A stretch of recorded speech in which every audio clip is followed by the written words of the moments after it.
Hello and welcome back. Today we're going to be going over a basic particle effect. We're going to be going over every different setting in a particle effect, and then I'm going to kind of break down and go over how I did the explosion effect. This is going to be separated into different chapters. All of them are down below, as well as links in the description for any references that I used for the distortion effect, the documentation, as well as just a GitHub link for the entire project. So go ahead and grab that and follow along, and let's get started. Now, first off, we're going to be going over GPUParticles 3D. We're not going to be going over CPUParticles 3D as they're pretty much identical at the moment, and in the future they will be diverging, but GPUParticles 3D, as far as I'm aware of, will kind of be the forefront on that one. Now, we have a bunch of different categories here. We're going to go over each one in sequence with the exception of process materials and trails. We're going to come back to process materials after we've done everything else, but the trails section, I'm not really going to go over this time around because there's some issues with that. I think there might actually be some bugs with that. And in the future, I'm actually going to have to do a deep dive on that and figure out what's going on. But for today, we're not going to worry about it. Now, before we get into the different categories, I am going to go ahead and build a very basic particle system. So I'm going to set in a default particle process material, as well as a default quad mesh. And we're going to leave it at that so that way we can actually see what's happening when we change each of these different settings.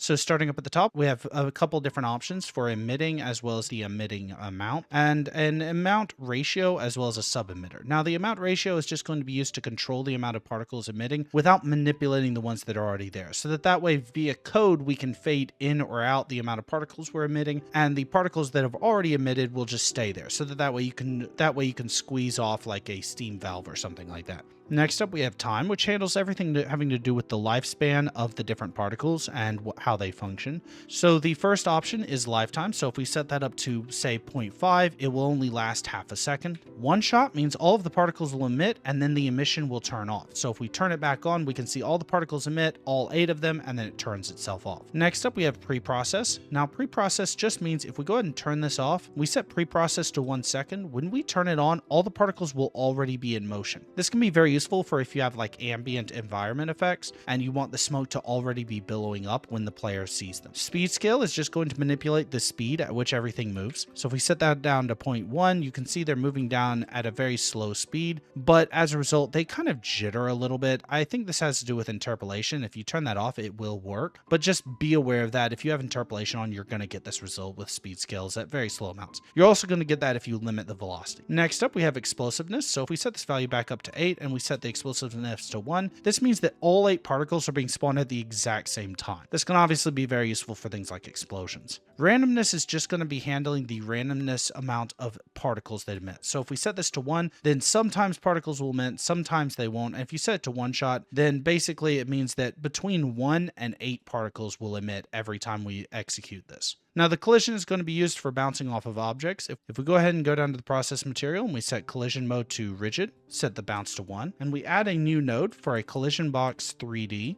We'll have to turn on gizmos to see this. And we move it up, you can see the particles are stopping right where that collision box is. And this is because they're hitting it and bouncing off of it. Now, if you tilt it, you can see the effect a bit more noticeably. So these particle effects can bounce off of geometry, but you are going to have collision boxes as they aren't bouncing off of world collision. They're just bouncing off of these particle collisions. Next up, we have drawing. So drawing has a couple options here that are of note. Most notably is the local chords. If we turn that on and then we move it, you can see the particles don't move around in the world. And if we turn it off, it spawns in the world and stays where it is, regardless of where the particle emitter is. This can be very handy for things like smoke that follow objects so that way the smoke stays in the air. But then also local chords can be very handy for things like particle effects around weapons or something that you don't want drifting too far behind the weapon. Now, draw order is not going to be very noticeable with this, but later on it's going to be very important to have it set to view depth with this steam effect. As the particles that are closer to the player, we do want them to render in front of, or otherwise you're going to get some very weird clipping. I don't tend to leave it on index, I tend to leave it on view depth. Transform a line you can use to make a billboard system. Now, billboards can also be done in process material as well as in the material override. We're going to be using the material override for various reasons, but for now, we're just going to leave this disabled, but you do have some options here if you don't want to use the material override options. We're going to go on to draw passes. Now, draw passes I have set right now to just quads, but you have a couple different options here. You can set them to boxes or spheres. You also have the quick load option, which means we can go ahead and load up actual meshes that we have imported. In this case, I've created an explosive ring, and this is used for that little ring that explodes outwards when we do the particle effect for the explosion. You can see it's a custom mesh we just brought in from Blender. and it's not actually all that complicated of a mesh, but we're just going to set that back to a quad mesh. Now we do have a material override down here, and this is going to be very important later, so we're going to go ahead and enable this. And we have a bunch of different options here, but the ones that are important to us are vertex color, transparency, of course, as well as billboard. Underneath vertex color, the colors that the particle system actually translate to the mesh are translated as vertex colors. So we'll want to use the uses albedo option, but we'll get to that in a second. The most important one down here is the billboard. So if we enable Y billboard, or more importantly, particle billboard, we can use the keep scale option. So that just means whatever the particles size are is what the object size is. And then we have something down here for particles animation. Because we selected the particle billboard, we can handle particle effects that are like this billboard animation where we have 8x8 sprites and we want to blend between them. We'll get to that in a moment on the process material when we get down to the animation tab. We'll just leave that there and go ahead and get started on the process material. Now, on the process material, we have a bunch of different categories, and we're going to start at the top. First off, we have lifetime randomness. If we just set that to 0.5, that means that all the particles will be somewhere between 1 second and half a second. It always subtracts from the lifetime of the particles, so be aware that it won't ever extend to the lifetime of the particles. This is mostly just due to we need to know when the particle system ends for emitting to turn off. Next up, we have the category for particle flags. Now, these particle flags are not really going to do too much all on their own, but later on, we're going to use them in other options, so we're just going to leave this category open, and then we'll go over them later. First off, we have the spawn category. We can go ahead and select different options for position. We can obviously create a sphere effect. We can create box effect. We can also use things like a ring effect, but ultimately I tend to just lean towards points and sphere effect because I can get almost everything done I want to get done with those. Next up, we have angle, and for this, we're going to have to turn off the billboard effect. If we go ahead and turn that off, you can see they're falling straight down and they're pointed in the z-axis. If we go ahead and set rotate y-axis, and then we set the angle max up, you can see now they're rotating a random angle for each particle. This can be very handy for things like acid or something dripping down, where you want each particle to be at a slightly different angle and you don't want just straight up billboard animations. Now moving on, we have the velocity section, and if we go ahead and select velocity, we have a bunch of different options here for emitting with an initial velocity. So if we set this down to 0 on the x-axis and 1 on the y-axis, this means it's trying to point straight up, and we can go ahead and set the minimum and the maximum velocity to 5, and you can see now they're flying upwards. You can also see they're kind of spread out at a weird angle for each one, and that's because we have the spread value set up. If we set it to a lower value, they'll kind of go straight up. Now there's an interesting option here. If we go ahead and set the spread to 45 and we hit the align Y option, you can see they're kind of contorting to the direction that they're flying in. This can be great for water droplets or any sort of stream effect like sparks or what have you. And I would suggest you use this in your particle effects because it really does add a bit of dynamic shape to them. Now the next category is animated velocity. Now animated velocity is going to be modifying the velocity directly, whereas accelerations are going to be using the mass in the equation. So as a result, the animated velocity is going to be a bit more harsh in its movements. So first off, we have angular velocity, and that's just going to be handling the rotation. You won't see it if we don't have rotate Y or disable Z enabled. If we go ahead and hit rotate Y, we can see they start out pointed straight forward just like before, but now they're rotating randomly a set speed towards a different angle. And here we have the first curve. Now, if we set this to say 180, and we set our velocity curve to between 0 and 1, and we just set the left-hand one to 0, you see nothing really changes. But what this is really doing is on the left-hand side, you have the beginning of the particle's lifespan, and on the right-hand side, you have the end of the particle's lifespan. So if we set it to say 1 at the beginning and 0 at the end, you'll see it starts to rotate, but then it goes back to its original set rotation. And this is how we control over lifespan of particles. So if we set this up in the middle and down on either end, you can see it rotates almost fully, and then it immediately resets back to 1. So this can be very handy for any sort of particle effect that we want to be modifying over its lifespan. Almost all of the different options that have any sort of continual bearing on the particle effect will have a curve for its lifespan. Next up, we have directional velocity. Now, directional velocity is just going to be an XYZ, and it's going to be controlling a forced direction for the particles to fly. So in this case, we're just setting up the x-axis to be 1. We can set the max velocity to say 5 and the minimum to 5. And this means that it just launches out in the x-axis. This doesn't really work in world space because as a result, it just always goes in the same direction. But if you go ahead and go up to drawing and set it to local chords, this means we can rotate the particle effect and it will always spew out in that direction. This is great for like water fountains and things like that. Next up, we have orbit velocity. Now, orbit velocity is going to be a little bit different. It just is going to be the speed at which it tries to orbit around the center. So if we set it to like 5 and 5, it's going to be a bit extreme. Let's set this to like 0.5 and 0.5. Now, obviously, this doesn't do too much. If we go down to the accelerations, we have the gravity option. We can set this to something very low, like 0.5. The particles will now almost always stick around the center. So if we go ahead and set the spawn position to, say, a sphere, you can see now they're spinning around. This can be great for things like portals and things like that. And if we set up the billboard, you can see the effect is not too shabby. Though, obviously, we have some lighting issues, but we'll get to that in a moment. If we go ahead and reset the orbit velocity, we now have radial velocity. Now, radial velocity is going to be an attempt to get away from the center or go towards it. So if we set this to -1, they'll be attracting towards the center. And if we set this to 1 and 1, they'll be going away from the center. And obviously we have a curve here for over its lifespan. So we can make it go away and then come back. So if we set the negative velocity to -1 and the positive to 1, you can see they spew out and then they come back. And this actually looks kind of interesting, but we can go ahead and reset that. Next up, we have velocity limit. Now, velocity limit is pretty self-explanatory. It just means that velocity of the particles will never go over this amount. So if we set it to say 0.5, that means it will never move faster than 0.5 meters per second. And this can be handy specifically for making particle effects that don't get out of hand.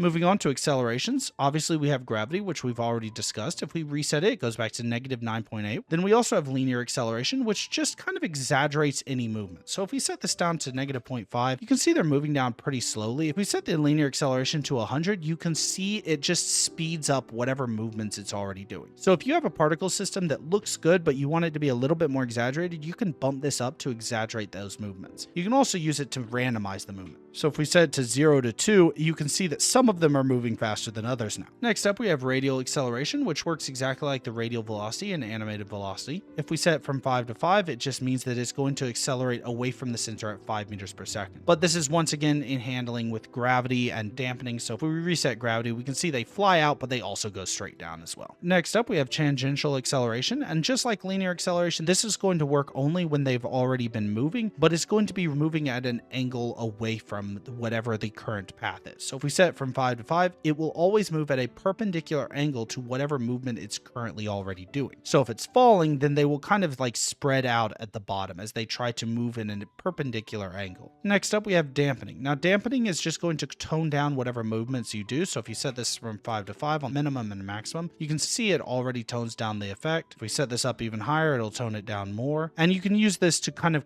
tone down and to soften a lot of movements. And I use this pretty liberally. Next up, we have attractor interaction. This one's a little bit different. It's just a Boolean to turn it on or off, and it only works when you actually spawn in a new node that is an attractor. Kind of like the colliders, it works within the 3D space. You can set up its strength to say 10 and set its radius up to 10. And if we move this, we can see the particles now fly towards this object. This can be great for particle effects that are like magical effects where they're attacking a specific object or things of that nature. And it can be a lot of help for adding some more dynamic effects to your particle systems.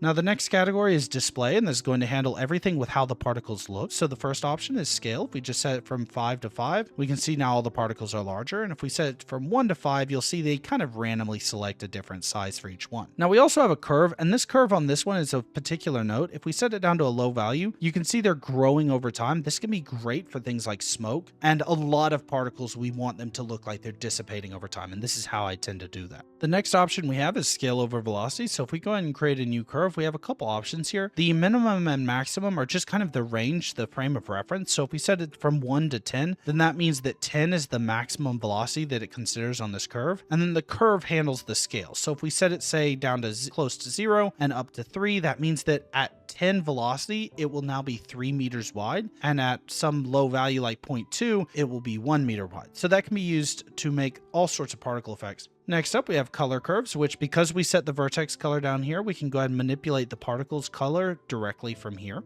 We can set them to whatever we like, but we can also use the color ramp, which is used for over its lifespan. And now they're starting out as black and fading to white. But the real power of this comes in transparency. So if we set them both to white and we go down to the material override and we set the transparency to alpha, we can now control that alpha right here. So let's put 2 new pins right there. So we have our gradient control, and we'll set the alpha at the beginning to 0. And the alpha at the end to 0. The end result is now the particles fade in and fade out when they're done. This can be very useful for clouds or smoke or pretty much any particle effect. I tend to use transparency on most particle effects. But besides that, you also have initial ramp as well as alpha curve and emission curve. I don't tend to touch these as they're pretty much all handled right here as well, and those are just more fine-tuned controls. If we go down to hue variation, however, we can manipulate the hue over a random value. So if we set this to between 0 and 0.28, it will modify the hue of the color from within that range of the possible hues. We also have a variation curve for over lifetime. This can be used to add a little bit of randomness to your colors. Next up, we have animation. Now, animation is going to be dependent on the actual texture of the mesh. So let's go down to the albedo and let's drag in the particle smoke, the particle sprite smoke. And right now it just looks like a little weird grid, but we can go ahead and set up the H and V animation frames. We can set it to 8 to 8 because that's how many particle animations there are, but you'll see they aren't really affected any. They aren't moving any. First off, let's set our gravity down a little bit so that they are a little bit easier to notice. And let's set up our scale a bit. Now underneath the animation, we need to set up a speed. So let's set it to 0.5 to 1. This means that the animations will be randomly set on their speed from half speed to full speed. Full speed meaning that it will get through all of the frames of animation by the time the lifespan of the particle is over. If we set up this lifespan just a little bit, you can see we get a really nice soft effect. And this can be used for all sorts of things like steam and what have you. We can also set up an offset so that way the particles don't all start at the same value. It doesn't take much to get a fairly convincing effect though. You have a couple different options down here, specifically on the loop option. If you set the loop option though, when it gets to the end, it'll restart. And in this case, the particle system was not designed to loop. It fades out as it goes on. So that's something to be aware of with your particles. Make sure that whatever particle you're using is designed to loop. Otherwise the animation will just look bad. Next up, we have turbulence. Now, turbulence works kind of like linear acceleration, and then it only works when the particle is already moving. So we do need some speed in order for turbulence to work. So let's set this up to say 5. So now they're flying straight up. If we enable a turbulence, you can see now they're immediately manipulated by a noise system. Now the noise is actually panned over time. So it is manipulated randomly over time, kind of like a wind system. Now I do tend to pair this with scale over time or scale over velocity, as otherwise you end up with these gaps between the particles. And so if you make it scale over velocity, as they move faster, you can actually make them dissipate. That kind of blends between the different gaps. There's a bunch of different options down here in turbulence. I'm going to leave them mostly up to you. Be aware that the influence minimum and maximum are pretty much the direct control over the particles. And then you also have initial displacement minimum and maximum. I tend to leave these at 0 as I don't want them affecting particles as they're spawning. Then we also, of course, have influence over lifespan. Next up, we have collision, which we already went over, and sub-emitter, which we're not going to be going over here directly. Basically, it just means that we have another particle system that we reference up here at the top. And then based off of this mode, we're spawning particles from that other particle emitter at the location of these particles of smoke, which in this case doesn't make much sense, but I did use this for the little trails that explode outwards from the explosion, and I'll go over that when I go over that particle system. And that's going to be pretty much it for going over all the different options. Let's go ahead and set up this particle system to be a little bit more useful in an actual project. So first off, we're going to be emitting the particles at a random angle between 180 and negative 180, and we're also going to be rotating randomly between 90 and negative 90, so that way the particles rotate over time. I don't really like the scale over velocity as it manipulates them based off of when it turns around, so let's do scale over lifespan instead. So we're going to do that between 8 and 15, and we're just going to scale it up as the lifespan increases. We're also going to be adding a little bit of dampening.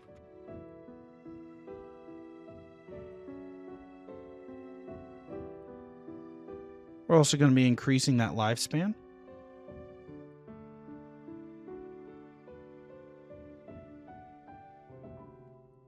We're going to be decreasing that influence.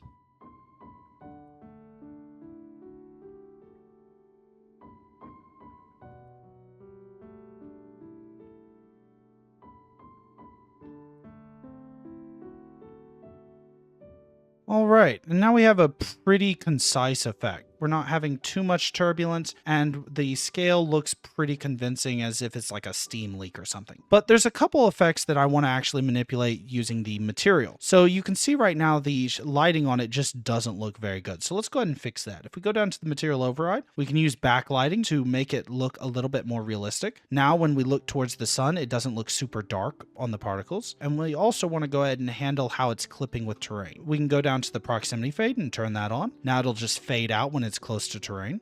And that doesn't look half bad. Last but not least, we can go ahead and tone down the color a little bit, and we can go ahead and implement just a little bit of variation. So it looks like it's slightly different colored.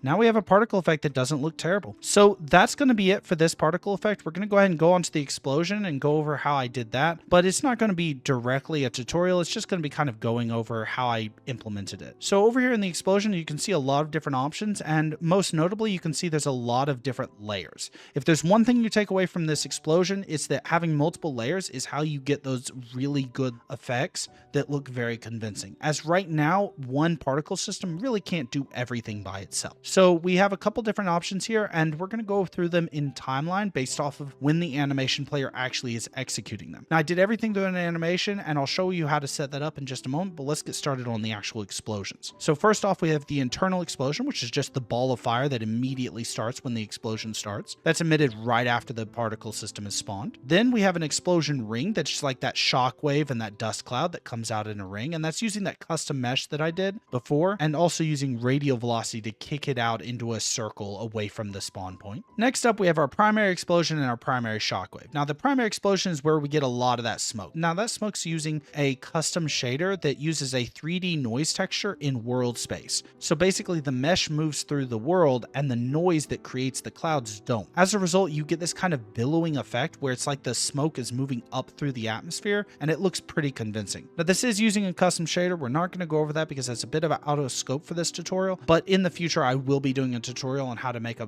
custom shader much like this, so stay tuned for that. Next up, we also have the primary shockwave, which also uses a 3D noise texture. It's an adaptation of the last Flapjack's distortion bubble on the GodotShaders.com website. I'll leave a link in the description, but I did actually end up changing it a fair bit. I use a 3D noise texture now instead of the UV-based noise texture. It's just like the clouds, but it uses it to distort through the bubble. And then I also increase the distortion around the edges of the Fresnel in order to make it more noticeable. I also inverted the mesh, but it doesn't really look too much different than if you hadn't. Following that, we do have a secondary internal explosion just to give it a little bit more variety that executes a little while after the primary explosion. But more importantly, we have arcing chunks which use a sub-emitter. So these spawn out the little white particles at the tips of these trails, and then those particles are also accessing the arcing chunk smoke particle, which just emits a little puff of cloud at the end of them. So by using the sub-emitter set to constant with a frequency of 100 Hertz, that means it's executing that other particle system 100 times a second, it spawns particles along the trail as it moves through the air. If we reactivate, if we go and restart that, you can see they kind of leave the little smoke trails in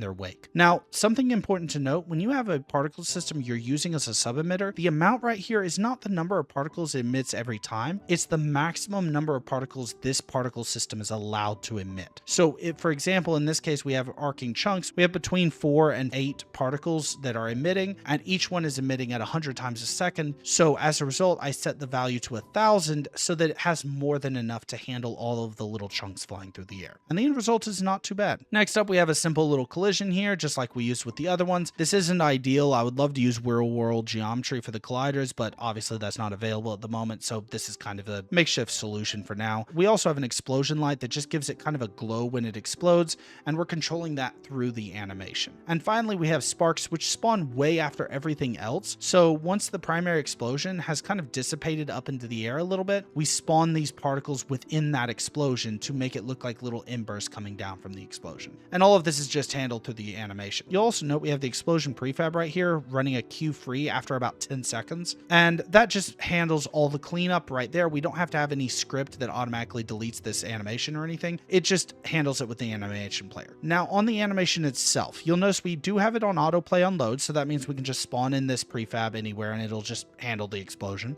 But then on the animation itself, we had to save it out as a resource called playexplosion.res. And if you select that down here in the assets folder, you'll notice we have the local to scene set to true. If you don't set this, you will get particle systems that don't look right because they're trying to execute off of the same animation for all of the explosions. So if you don't, so you have to set this in order to get it to work properly. But after that, we now have a particle system that if we just go ahead and hit play on the animation, you can see it explodes out, has a little shock wave, has little bits fly out and embers fall down and kind of cleans itself up and it looks good. That's going to be it for now. I hope you all learned something and found something useful. Thank you all for watching as always. I hope you all have a wonderful week and we'll see you all back here next week for the next tutorial.